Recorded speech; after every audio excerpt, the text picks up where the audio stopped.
नमस्कार, आप देख रहे हैं यूपी तक और आपके साथ मैं हूं सुषमा। चुनावी खबरों की जब हम बात करते हैं तो बनते बिगड़ते रिश्तों का जिक्र बहुत ज़रूरी हो जाता है और ये सियासत की सहूलियत होती है कि कभी जो बहुत करीबी होते हैं वो दूर हो जाते हैं और कभी दूरियां खत्म होने लगती हैं। जैसा आपने अखिलेश यादव और शिवपाल यादव के केस में देखा, कैसे 17 में जो तेवर थे चाचा भतीजे के बीच में वो इस बार देखने को नहीं मिल रहे। एक दूसरे की मदद की बात कह रहे हैं और एक और परिवार उसी राह पर चलता दिखाई दे रहा है। हम बात कर रहे हैं अपना दल की, जी, अनुप्रिया पटेल और उनकी मां कृष्णा पटेल की। कहा यह जा रहा है कि इस परिवार में भी अब मतभेद दूर होने की बात सामने आ रही है। एक सुलह का फॉर्मूला तैयार किया जा रहा है ताकि अपना दल जो 2 गुटों में बटा था वो एक साथ हो, मंच पर एक साथ ये संदेश दे कि हम एक साथ हैं। जी, अब ये क्या फॉर्मूला है, चलिए उसको बताते हैं आपको। फॉर्मूला ये है कि अनुप्रिया पटेल कृष्णा पटेल के साथ मिलना चाहती हैं। इसको लेकर सॉल्यूशन ये निकाला जा रहा है कि जो 4 एमएलसी की सीट्स खाली हो रही हैं जुलाई में, उसमें एक सीट कृष्णा पटेल को दी जाए। इसको लेकर बीजेपी से बातचीत चल रही है, खबर मिल रही है और जैसे ही बीजेपी की हरी झंडी मिलती है ये फॉर्मूला और आगे बढ़ेगा। सवाल ये भी है कि क्या वाकई में कृष्णा पटेल इसको एक्सेप्ट करेंगी कि नहीं, और सवाल ये भी है कि इसकी जरूरत कैसे आन पड़ी। अब इसको ऐसे समझिए कि बीजेपी के लिए भी ये फॉर्मूला बहुत जरूरी है। क्यों? क्योंकि एक तरफ अनुप्रिया पटेल अमित शाह से मुलाकात कर रही होती हैं, दूसरी तरफ उनकी बहन पल्लवी पटेल अखिलेश यादव से मुलाकात कर रही होती। जैसा यूपी तक ने आपको बताया भी था, इन मुलाकातों का मतलब समझाया था।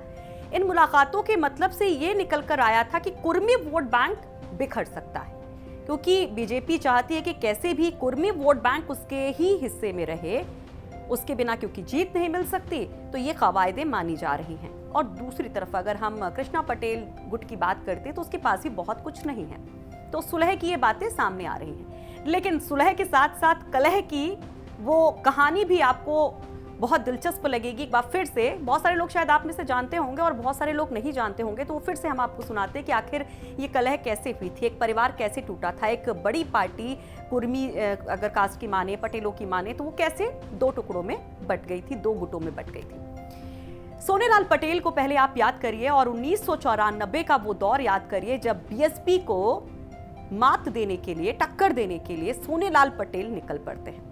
कभी कांशीराम के बहुत करीबी रहे, लेकिन जब मायावती के हाथ में बीएसपी की बागडोर आई तो सोनेलाल पटेल को यह अच्छा नहीं लगा।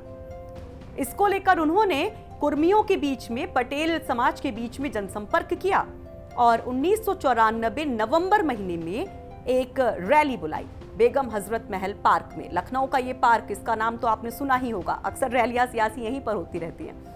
वहां पर रैली जब बुलाते हैं तो जितनी बड़ी तादाद में लोग पहुंचते हैं, वो सियासी चाणक्यों को ये समझाने के लिए बहुत हो जाता है कि हाँ, अगर जातीय हम समीकरणों की बात करें, जातीय क्षेत्रीय पार्टी की बात करें, तो ये एक बहुत बड़ा चमत्कार होने वाला है, एक बहुत बड़ा दल खड़ा होने वाला है। 1995 में सोनेलाल पटेल अपनी पार्टी खड़ी कर देते हैं। सिलसिला आगे बढ़ता है।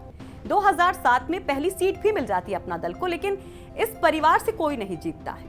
2012 का विधानसभा चुनाव अपना दल के लिए, इस परिवार के लिए खुशियां लेकर आता है और अनुप्रिया पटेल अपने पिता का सपना पूरा करती है। लेकिन उसके पहले सोनेलाल पटेल का निधन हो जाता है, तो पार्टी की बागडोर जो है वो कृष्णा पटेल के हाथ में आ जाती है।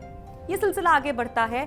14 तक आते आते अनुप्रिया पटेल बीजेपी के साथ हाथ मिला लेती हैं और उनको बीजेपी की तरफ से पेशकश कर दी जाती है लोकसभा चुनाव लड़ने के लिए।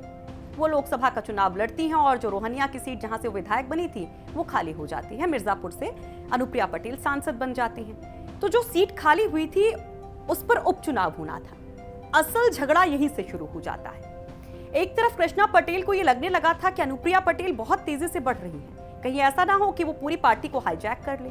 दूसरी तरफ अनुप्रिया पटेल को लग रहा था कि जीत उन्होंने ही हासिल की थी, परिवार का कद उन्होंने ही बढ़ाया, तो ऐसे में उपचुनाव जब हो रहा है तो उनके पति को, आशीष को, टिकट दिया जाए।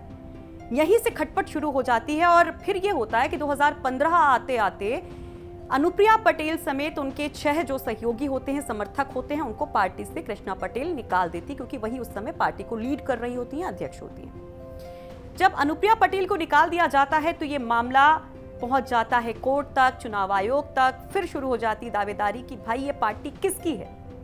हालांकि 2016 में अनुप्रिया पटेल अपना दल अलग से बना लेती हैं, सोनेलाल अपना दल एस बना लेती हैं वो, लेकिन उसे लीड नहीं करती हैं। 2018 में उसकी बागडोर लेती हैं। उधर कृष्णा पटेल भी एक अलग गुट बना लेती हैं और तब से ही ये तकरार, ये टकराव देखने को मिलता रहता है।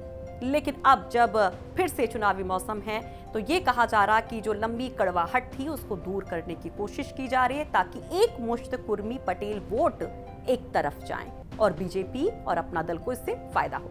हालांकि ये दूर की कौड़ी है, आगे आगे देखिए क्या होता है, क्योंकि सियासत में हर दिन चीजें बदलती रहती हैं, रिश्ते बदलते रहते हैं। लेकिन ऐसी खबरें और खबरों की खबर के लिए आप देखते रहिए यूपी तक।